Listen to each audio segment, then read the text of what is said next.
سبق نمبر 165 سورۃ التوبہ کا رکوع نمبر 12 آیت نمبر 90 تا 99۔ قرآن مجید کی تلاوت حرفی لفظی اور با محاورہ ترجمہ بما تشریح حافظ محمد قاسم خان کی آواز میں۔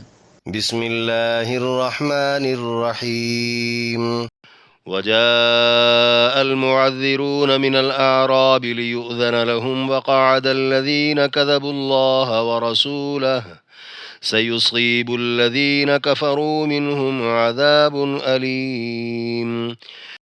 وجاء اور آئے المعذرون عذر کرنے والے من الاعراب دیہاتیوں میں سے لیؤذن تاکہ رخصت دی جائے لہم ان کے لیے وقعد اور بیٹھ رہے الذین وہ لوگ کذبوا اللہ ورسولہ جھوٹ بولا انہوں نے اللہ اور اس کے رسول سے سیصیب عن قریب پہنچے گا الذین ان لوگوں کو کفروا کفر کیا انہوں نے منہم ان میں سے عذاب علیم عذاب دردناک۔ پوری آیت۔ اور بہانے بنانے والے دیہاتی آ گئے تاکہ انہیں بھی رخصت مل جائے، اور وہ بیٹھ رہے جنہوں نے اللہ اور اس کے رسول سے جھوٹ بولا تھا، ان میں سے جو کافر ہوئے ان قریب انہیں دردناک عذاب پہنچے گا۔ لیس علی الضعفاء ولا علی المرضى ولا علی الذین لا یجدون ما ينفقون حرج اذا نصحوا للہ ورسولہ ما على المحسنين من سبيل والله غفور رحيم۔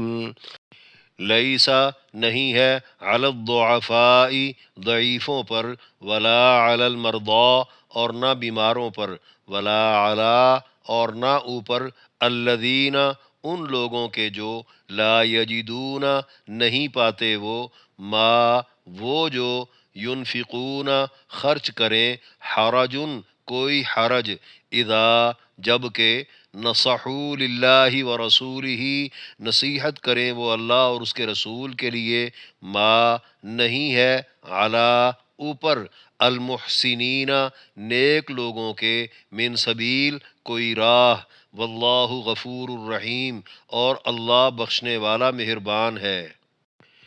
پوری آیت۔ کوئی حرج نہیں ضعیفوں پر اور نہ بیماروں پر، اور نہ ہی ان پر جن کے پاس وہ کچھ نہیں جو خرچ کر سکیں جبکہ وہ اللہ اور اس کے رسول کے لیے خیر خواہی کریں۔ نیک لوگوں پر کوئی الزام نہیں، اللہ تو بخشنے والا مہربان ہے۔ ولا على الذين إذا ما أتوك لتحملهم قلت لا أجد ما أحملكم عليه تولوا وأعينهم تفيض من الدمع حزنا ألا يجدوا ما ينفقون۔ ولا علی اور نہ اوپر الذین ان لوگوں کے اذا ما جب وہ جو اتو کا آئے آپ کے پاس لتحملہم تاکہ آپ انہیں سواری دیں قلتا کہا آپ نے لا اجد نہیں پاتا میں ما وہ جو احملکم سوار کرواؤں میں تمہیں علیہ اس پر تولوا لوٹے وہ وَأَعْيُنُهُمْ اور آنکھیں ان کی تفیض بہہ پڑیں من الدمع آنسوؤں سے حزناً غم میں اللہ کے نہیں یجدو پاتے وہ ما ينفقون جو وہ خرچ کریں۔ پوری آیت۔ اور نہ ہی ان لوگوں پر گناہ ہے جب وہ آپ کے پاس آئے کہ آپ انہیں سواری دیں، آپ نے کہہ دیا میرے پاس تو کوئی چیز نہیں جس پر میں تمہیں سوار کرواؤں، وہ لوٹے تو غم میں ان کی آنکھیں آنسو بہا رہی تھیں کہ ان کے پاس کچھ نہیں جو خرچ کریں۔ انما السبیل علی الذین یستأذنونک وهم اغنیاء رضوا بأن يكونوا مع الخوالف وطبع الله على قلوبهم فهم لا يعلمون۔ انما صرف السبیل راہ علی الذین ان لوگوں پر ہے یستأذنونک اجازت چاہتے ہیں وہ آپ سے وہم حالہ وہ اغنیاء مالدار ہیں، رضو راضی ہوئے وہ، بِأَن یکونوا کہ ہوں وہ، مع ساتھ، الخوالفی پیچھے رہنے والیوں کے، وطبع اللہ اور مہر لگا دی اللہ نے، علی اوپر، قلوبہم ان کے دلوں کے، فہم سو وہ، لا یعلمون نہیں جانتے۔ پوری آیت۔ الزام صرف ان لوگوں پر ہے جو دولت مند ہیں، پھر بھی وہ آپ سے اجازت چاہتے ہیں۔ وہ اس پر خوش ہیں کہ پیچھے رہنے والیوں کے ساتھ رہ جائیں، اور اللہ نے ان کے دلوں پر مہر لگا دی ہے، وہ نہیں جانتے۔ يعتذرون إليكم إذا رجعتم إليهم قل لا تعتذروا لن نؤمن لكم قد نبأنا الله من أخباركم وسيرى الله عملكم ورسوله ثم تردون إلى عالم الغيب والشهادة فينبئكم بما كنتم تعملون۔ یعتذرون عذر لائیں گے وہ، الیکم تمہاری طرف، اذا جب، رجعتم لوٹ کر جاؤ گے تم، الیہم ان کی طرف، قل آپ کہہ دیں، لا تعتذروا نہ عذر کرو تم، لن ہرگز نہیں، نؤمنا یقین کریں گے ہم، لکم تمہارے لیے، قد نبأنا اللہ بالکل ہمیں بتا چکا ہے اللہ، من اخبارکم تمہاری خبریں، وسیر اللہ اور اب دیکھے گا اللہ، عملکم تمہارے عمل، ورسولہ اور اس کا رسول، ثم پھر، تردون لوٹائے جاؤ گے تم، الی عالمی جاننے والے کی طرف، الغیبی پوشیدہ کو، والشہادتی اور ظاہر کو، فینبئکم پھر وہ تمہیں بتا دے گا، بما وہ جو، کنتم تھے تم، تعملون کرتے۔ پوری آیت۔ تم جب ان کے ہاں واپس جاؤ گے تو وہ تمہارے سامنے عذر لائیں گے، آپ کہہ دینا عذر مت کرو، ہم تمہاری بات ہرگز نہیں مانیں گے، اللہ ہمیں تمہارے سب حالات بتا چکا ہے، اور اب اللہ اور اس کا رسول تمہارے عمل کو دیکھیں گے، پھر تم پوشیدہ اور ظاہر کو جاننے والے کی طرف لوٹائے جاؤ گے، وہ تمہیں بتا دے گا جو تم کرتے رہے۔ سَيَحْلِفُونَ بِاللَّهِ لَكُمْ إِذَا انقَلَبْتُمْ إِلَيْهِمْ لِتُعْرِضُوا عَنْهُمْ فَأَعْرِضُوا عَنْهُمْ إِنَّهُمْ رِجْسٌ وَمَأْوَاهُمْ جَهَنَّمُ جَزَاءً بِمَا كَانُوا يَكْسِبُونَ۔ سیحلفون باللہ عن قریب وہ قسمیں اٹھائیں گے اللہ کی، لکم تمہارے لیے، اذا جب، انقلبتم واپس پلٹو گے تم، الیہم ان کی طرف، لتعرضوا تاکہ درگزر کر دو تم، عنہم ان سے، فاعرضوا سو منہ موڑ رکھو تم، عنہم ان سے، انہم بے شک وہ، رجسن پلید ہیں، ومأواہم جہنم اور ٹھکانہ ان کا دوزخ ہے، جزاءً بدلہ ہے، بما اس کا جو، کانو تھے وہ، یکسبون کماتے۔ پوری آیت۔ جب تم ان کے ہاں واپس جاؤ گے تو وہ تمہارے سامنے اللہ کی قسمیں کھائیں گے تاکہ تم ان سے درگزر کر دو، سو تم ان سے درگزر ہی کر لو، یقیناً وہ پلید ہیں اور ان کا ٹھکانہ دوزخ ان اعمال کا بدلہ ہے جو وہ کماتے رہے۔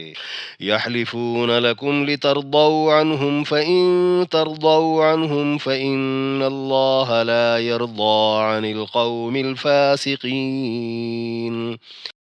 یحلفون قسمیں اٹھاتے ہیں وہ، لکم تمہارے لیے، لترضوا تاکہ راضی ہو جاؤ تم، عنہم ان سے، فإن سو اگر، ترضوا راضی ہو جاؤ تم، عنہم ان سے، فإن اللہ تو بے شک اللہ، لا یرضی نہیں راضی ہوتا، عن القوم الفاسقین نافرمان قوم سے۔ پوری آیت۔ وہ تمہارے سامنے قسمیں اٹھاتے ہیں تاکہ تم ان سے راضی ہو جاؤ، سو اگر تم ان سے راضی ہو بھی جاؤ تو اللہ نافرمان لوگوں سے راضی نہیں ہوتا۔ الأعراب أشد كفرا ونفاقا وأجدر ألا يعلموا حدود ما أنزل الله على رسوله والله عليم حكيم۔ الاعراب دیہاتی لوگ اشد زیادہ سخت ہیں، کفرا و نفاقا کفر اور نفاق میں، و اجدر اور زیادہ لائق ہیں اللہ کے نہ یعلمو جان لیں وہ حدود حدیں ما اس کی جو انزل اللہ اتارا اللہ نے علی رسول ہی اپنے رسول پر، واللہ علیم حکیم اور اللہ جاننے والا حکمت والا ہے۔ پوری آیت۔ دیہاتی لوگ کفر و نفاق میں زیادہ سخت اور زیادہ لائق امکان ہے کہ اس دین کے احکام سے ناواقف رہیں جو اللہ نے اپنے رسول پر اتارا ہے۔ اللہ تو خوب جاننے والا حکمت والا ہے۔ وَمِنَ الْأَعْرَابِ مَن يَتَّخِذُ مَا يُنفِقُ مَغْرَمًا وَيَتَرَبَّصُ بِكُمُ الدَّوَائِرَ عَلَيْهِمْ دَائِرَةُ السَّوْءِ واللہ سمیع علیم۔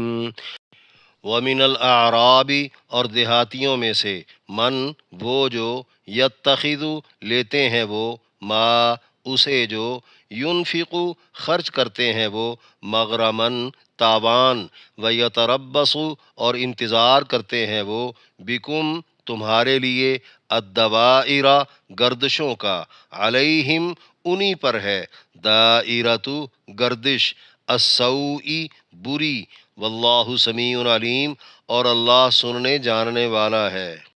پوری آیت۔ اور دیہاتیوں میں بعض ایسے ہیں جو کچھ وہ خرچ کرتے ہیں اسے تاوان سمجھتے ہیں اور تم پر گردشوں کا انتظار کرتے ہیں، بری گردش انہی پر ہے اور اللہ سننے والا جاننے والا ہے۔ وَمِنَ الْأَعْرَابِ مَن يُؤْمِنُ بِاللَّهِ وَالْيَوْمِ الْآخِرِ وَيَتَّخِذُ مَا يُنفِقُ قُرُبَاتٍ عِندَ اللَّهِ وَصَلَوَاتِ الرَّسُولِ أَلَا إِنَّهَا قُرْبَةٌ لَهُمْ سَيُدْخِلُهُمُ اللَّهُ فِي رَحْمَتِهِ إِنَّ اللَّهَ غَفُورٌ رَحِيمٌ۔ وَمِنَ الْأَعْرَابِ اور دیہاتیوں میں سے من وہ جو یؤمن باللہ ایمان لاتے ہیں وہ اللہ پر، والیوم الآخر اور یوم آخرت پر، ویتخذ اور لیتے ہیں وہ ما جسے وہ ینفق خرچ کرتے ہیں وہ قربات قربتیں عند اللہ اللہ کے ہاں، وصلوات الرسول اور دعائیں رسول کی، الا جی ہاں، انہا بے شک وہ قربتن قربت ہے، لہم ان کے لیے، سیدخلہم اللہ عن قریب داخل کرے گا انہیں اللہ، فی رحمتہ اپنی رحمت میں، ان اللہ غفور الرحیم بے شک اللہ بخشنے والا مہربان ہے۔ پوری آیت۔ اور دیہاتیوں میں بعض ایسے بھی ہیں جو اللہ اور یوم آخرت پر ایمان لاتے ہیں اور وہ جو کچھ خرچ کرتے ہیں اسے اللہ کے قرب اور رسول کی دعاؤں کا ذریعہ سمجھتے ہیں، جی ہاں بے شک وہ ان کے لیے قرب کا باعث ہے، عن قریب اللہ انہیں اپنی رحمت میں داخل کرے گا، اللہ بخشنے والا مہربان ہے۔ سورہ توبہ کے 12ویں رکوع میں درج 10 آیات کی تشریح۔ آیت نمبر 90۔ وجاء المعذرون من الاعراب سے الذین کفروا منہم عذاب علیم تک فرمایا، اور بہانے بنانے والے دیہاتی آ گئے تاکہ انہیں بھی رخصت مل جائے، اور وہ بیٹھ رہے جنہوں نے اللہ اور اس کے رسول سے جھوٹ بولا تھا، ان میں سے جو کافر ہوئے ان قریب انہیں دردناک عذاب پہنچے گا۔ یعنی بہانے بنانے والے وہ دیہاتی قبیلے جو مدینہ شہر کے اطراف میں رہتے تھے، چونکہ آس پاس کے تمام لوگوں کو تبوک کے جہاد میں شرکت کا حکم عام تھا، مدینہ شہر کے منافقین کی دیکھا دیکھی وہ بھی رخصت لینے پہنچ گئے۔ دیہاتیوں میں ہر طرح کے لوگ تھے۔ آیت میں بہانے بنانے والے جنہیں معذرون کہا گیا ہے، دوسرے وہ جنہیں بیٹھے رہے بتایا گیا ہے، دونوں کے بارے مفسرین کی رائے محتاط ہے۔ آیا بہانے بنانے والے منافق تھے جیسا کہ ترجمہ سے ظاہر ہو رہا ہے، یا سچے عذر والے مسلمان تھے جو واقعی مجبور تھے؟ اسی طرح بیٹھے رہنے والے منافق تھے یا وہ بھی صرف سست مسلمان تھے؟ اگر پہلی صورت مراد لی جائے یعنی منافق مراد لیے جائیں تو آیت کے مطابق دونوں نے ایمان کے دعوے میں اور پھر عذر تراشنے میں اللہ رسول سے جھوٹ بولا۔ اسی طرح وہ بے باک منافق جو ظاہر داری نبھاتے ہوئے رخصت لینے بھی نہیں آئے بلکہ ڈھیٹ بن کر گھروں میں بیٹھے رہے۔ منافقین در پردہ چونکہ کافر ہیں اس لیے یہاں یہ قید لگا دی، ان میں سے جو کافر ہوئے یعنی کفر کے حال پر رہے ان کے لیے دردناک عذاب ہے۔ ممکن ہے ان میں سے کسی کا آئندہ ایمان لانا اللہ کے علم میں ہو یا بعض کی عذرداریاں کفر کی وجہ سے نہ ہوں، وہ گناہگار تو ضرور ہو سکتے ہیں مگر کفر کے عذاب کی وعید میں شامل نہیں ہوں گے۔ اتنی باریکیوں کو اللہ کے علاوہ دیکھ ہی کون سکتا ہے؟ کیونکہ کئی قسم کی منافقت ہے، گو وہ قانونی یا شرعی لحاظ سے مسلم معاشرے میں نہ پکڑی جا سکتی ہو مگر عند اللہ وہ ضرور پکڑی جائے گی۔ بحوالہ مظہری ابن مردویہ نے جابر بن عبداللہ رضی اللہ عنہ کی روایت سے بیان کیا ہے، جب پیغمبر علیہ السلام نے جد ابن قیس کو رخصت دی تو کچھ اور لوگ بھی رخصت لینے پہنچ گئے۔ آپ نے ان کے عذر سن کر اجازت تو دے دی مگر منہ پھیر لیا۔ تب یہ آیت کریمہ نازل ہوئی۔ ابن اسحاق کی روایت میں ہے وہ قبیلہ بنی غفار کے لوگ تھے۔ ضحاک نے کہا وہ عامر ابن طفیل کے لوگ تھے۔ جب انہوں نے عذر پیش کیے تو پیغمبر نے فرمایا مجھے اللہ نے تمہارے متعلق پہلے ہی آگاہ کر دیا تھا، وہ آئندہ ہمیں تم سے بے نیاز کر دے گا۔ آیت نمبر 91 لیس علی الضعفاء ولا علی المرضى واللہ غفور الرحیم تک فرمایا کوئی حرج نہیں ضعیفوں پر اور نہ بیماروں پر اور نہ ہی ان پر جن کے پاس وہ کچھ نہیں جو خرچ کر سکیں جب وہ اللہ اور اس کے رسول کے لیے خیر خواہی کریں۔ نیک لوگوں پر کوئی الزام نہیں، اللہ تو بخشنے والا مہربان ہے۔ یعنی یہ لوگ جہاد پر نہ جا سکنے میں صحیح معذور ہیں، بہت بوڑھے یا بدنی طور پر کمزور یا اندھے، اپاہج اور بیمار وغیرہ، یا پھر مفلس و محتاج جن کے پاس خرچ بالکل نہ ہو۔ ان سب معذوروں کے عذر بھی اللہ کے ہاں تب قابل قبول ہوں گے جب وہ اللہ اور اس کے رسول کے لیے خیر خواہی کرتے رہیں۔ بقول مفسرین خیر خواہی سے مراد جانے کے لیے بے قرار رہنا یا جانے والوں کی ہمت بندھاتے رہنا، شوق دلاتے رہنا، یا پھر ان کے چھوٹے موٹے کام اپنے ذمہ لے لینا۔ اس کے علاوہ دیگر دینی اعمال جاری رکھنا بھی مراد ہے۔ ایسے نیک سیرت معذوروں پر کوئی گناہ ہے نہ ہی کوئی الزام ہے۔ بتقاضۂ بشریت تھوڑا بہت گناہ اگر ہو بھی گیا تو اللہ بخشنے والا مہربان ہے، یا پھر گناہ گاروں کو بخشنے والا خدا بھلا نیکوکاروں کو کیوں نہیں بخشے گا۔ بحوالہ ابن ابی حاتم زید ابن ثابت رضی اللہ عنہ سے مروی ہے میں نبی علیہ السلام پر نازل شدہ یہ آیات لکھ رہا تھا، قلم میرے کان پر تھا اور پیغمبر منتظر تھے آگے کیا اترتا ہے۔ اتنے میں ایک نابینا شخص آ کر کہنے لگا میرے لیے اللہ کا کیا حکم ہے، تو یہ آیت کریمہ نازل ہو گئی۔ بحوالہ بخاری بروایت انس رضی اللہ عنہ پیغمبر تبوک سے مدینہ لوٹے تو فرمایا مدینہ میں چند ایسے لوگ ہیں جو ہر وادی اور گھاٹی میں تمہارے ساتھ رہے۔ صحابہ نے عرض کیا لیکن وہ تو مدینہ میں ہی تھے۔ فرمایا ہاں، انہیں ان کی معذوری نے روک رکھا تھا۔ آیت نمبر 92 وَلَا عَلَى الَّذِينَ إِذَا مَا أَتَوْكَ لِتَحْمِلَهُمْ سے اللہ يَجِدُوا مَا يُنْفِقُونَ تک فرمایا اور نہ ہی ان لوگوں پر گناہ ہے جب وہ آپ کے پاس آئے کہ آپ انہیں سواری دیں، آپ نے کہہ دیا میرے پاس تو کوئی چیز نہیں جس پر میں تمہیں سوار کرواؤں۔ وہ لوٹے تو غم میں ان کی آنکھیں آنسو بہا رہی تھیں کہ ان کے پاس کچھ نہیں جو خرچ کریں۔ یعنی خالص ایمان ہو تو کیفیت ہی کچھ اور ہوتی ہے۔ یہ صحابہ کرام کا ہی جذبہ جہاد اور شوق شہادت تھا کہ وہ صاحب استطاعت بہانے بازوں کے برعکس خدا کے ہاں معذور شمار ہونے کے باوجود جہاد پر جانے کے لیے روتے رہتے۔ بحوالہ مظہری یہ بھی کہا گیا ہے جب سواریاں نہ ملیں تو ان لوگوں نے یہ خواہش بھی کی کہ انہیں پیوند لگے موزے یا مرمت شدہ جوتے ہی مل جائیں تاکہ وہ پیچھے پیچھے دوڑ سکیں۔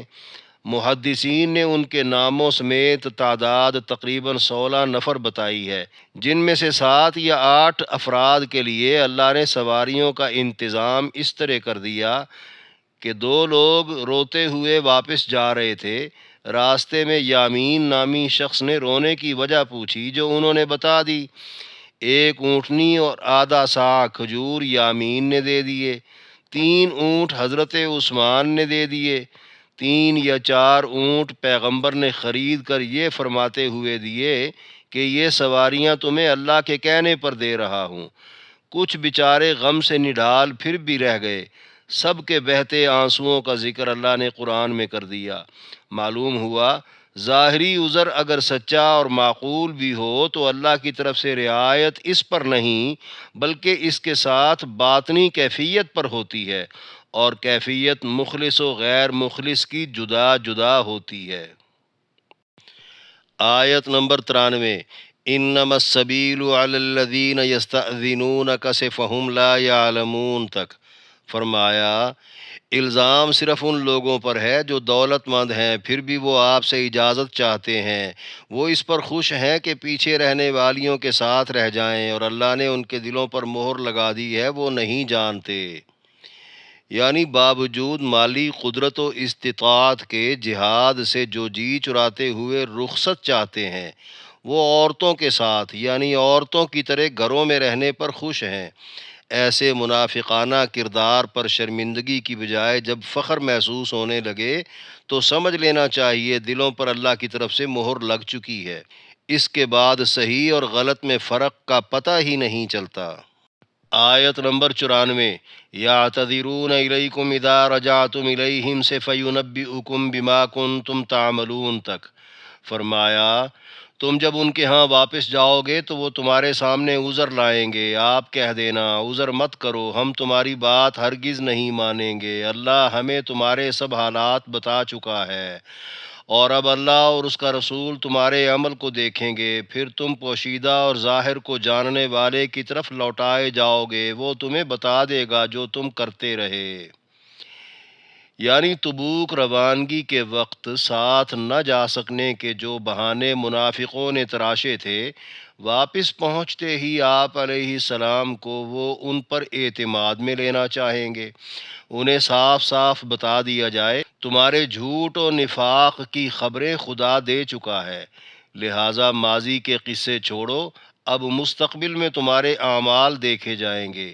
اس جملے میں منافقین کے لیے توبہ اور اس کی مہلت کی طرف اشارہ ہے۔ یہاں اگر کوئی اپنی منافقت کو چھپا بھی لے تو اللہ پر تو ہر چیز عیاں ہے، وہ روز محشر سب کے کرتوت سامنے لے آئے گا۔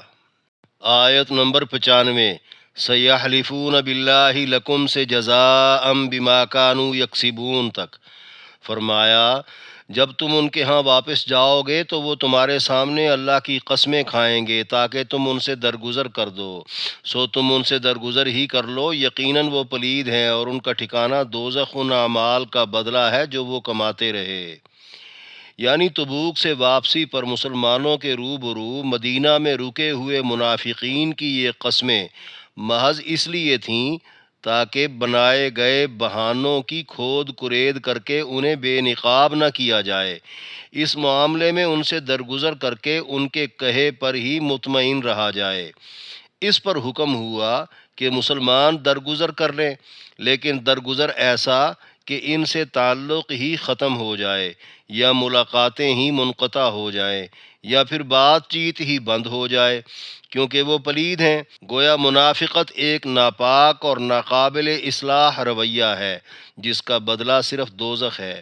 بحوالہ بغوی بقول ابن عباس رضی اللہ عنہ، نبی علیہ السلام جب تبوک سے واپس مدینہ پہنچے تو آپ نے تمام مسلمانوں کو حکم دیا کہ وہ منافقین سے اٹھنا بیٹھنا اور بات چیت کرنا بند کر دیں، جن کی تعداد تقریباً 80 تھی۔ آیت نمبر 96 یحلفون لکم سے فإن اللہ لا یرضی عن القوم الفاسقین تک فرمایا وہ تمہارے سامنے قسمیں اٹھاتے ہیں تاکہ تم ان سے راضی ہو جاؤ، سو اگر تم ان سے راضی ہو بھی جاؤ تو اللہ نافرمان لوگوں سے راضی نہیں ہوتا۔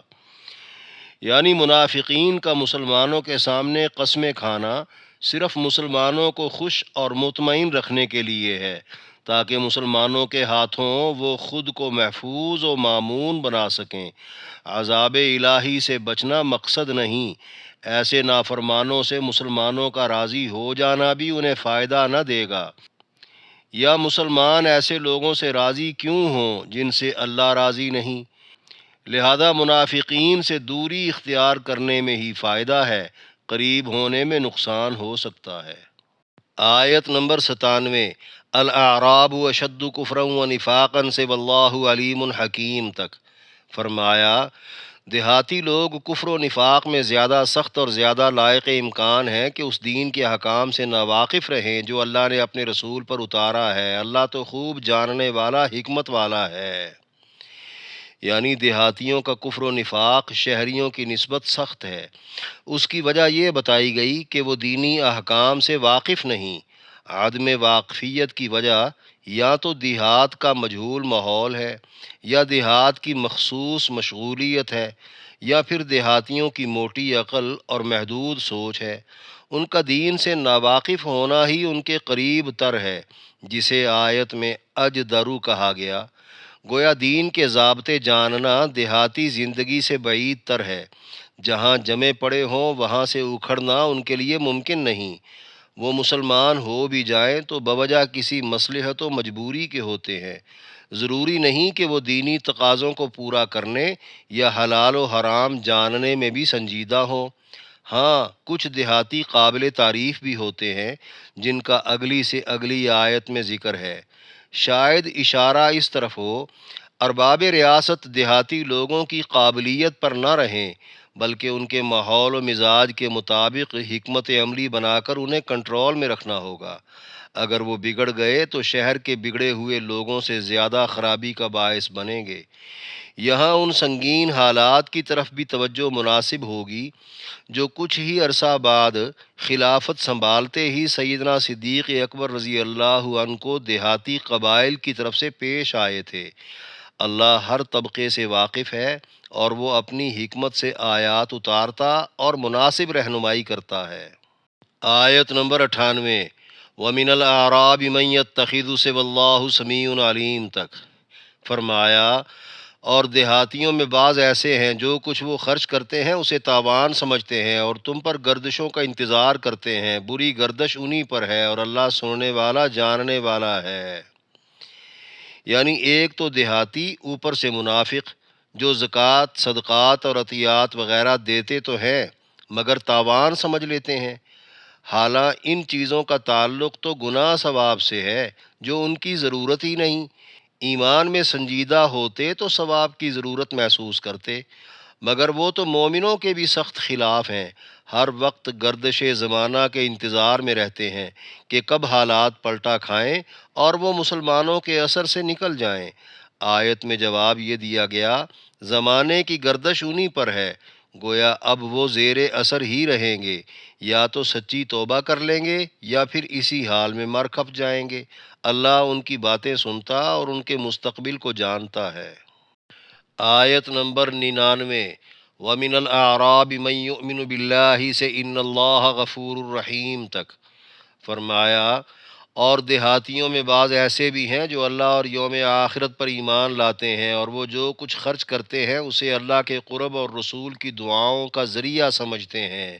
جی ہاں، بے شک وہ ان کے لیے قرب کا باعث ہے، ان قریب اللہ انہیں اپنی رحمت میں داخل کر لے گا۔ اللہ بخشنے والا مہربان ہے۔